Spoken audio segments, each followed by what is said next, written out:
İran İslam Respublikasının çürük bir rejim olduğu, artıq ideoloji bazanın tamamilə çöktüyü, heç bir halda işləmədiyi, hətta xalqın, millətin, devlətin deyil, heç öz təhlükəsizliyini qorumaq iqtidarında olmadığı bircə gecəyə məlum oldu. Bir neçə saatlıq əməliyyatla düşünün ki, bir neçə saatlıq... Bir orduncu baş qərargah rəisini öldürürlər. Bu nə ölkədir, nə dövlətdir? Yəni siz xatırlayırsınız da, Allah qəni rəhmət eləsin.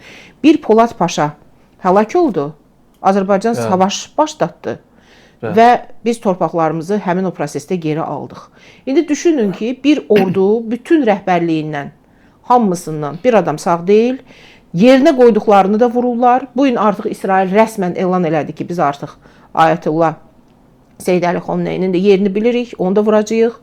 Bunkerin vurulduğu ilə bağlı artıq informasiyalar yayılır. Amerikada ola bilər, amma qoy təsdiqlənsin. Çünki Əhməd Necatla bağlı belə bir informasiya yayıldı.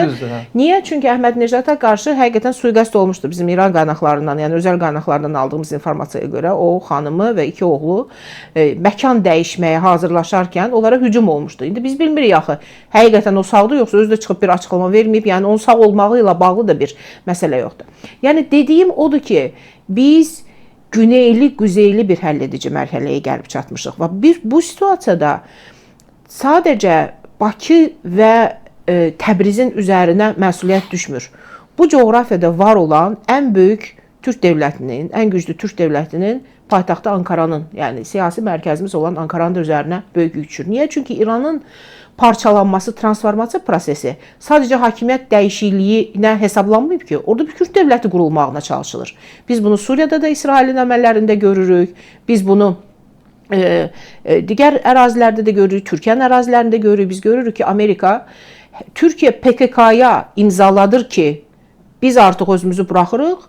Ondan qalan dəstələri Amerika yeni silah paylayır. Və sırağa gün siz bilirsiniz ki, İran içərisindəki Kürdlər elan elədilər ki, biz artıq silahlı mübarizəyə qalxırıq, biz Tehrana yürüyəcəyik, biz hakimiyyəti devirəcəyik. Hardan alırlar onlar bu gücü? Hardan alırlar? Bax, Güney Milli fəalları eynən həmin o Kürdlər kimi İran vətəndaşlarıdırlar. Səsləri çıxanı evin həbsxanasında görürük. Səsi çıxanı dar ağacında görürük. Təkcə özlərini yox. İşdən olurlar, ailələrinə necə ciddi təqiblər olur, olmazın işgəncələr görürlər, ən ağır repressiv maşın. Bəs necə olur bu Kürdlərə silah paylanır? Demək ki, burada daha böyük, daha güclü bir əl var. Bu əldə kimdir? Təbii ki, Amerikadır. Regionda aydındır ki, İsrail at oynadır, amma İsrailin arxasındakı kimdir?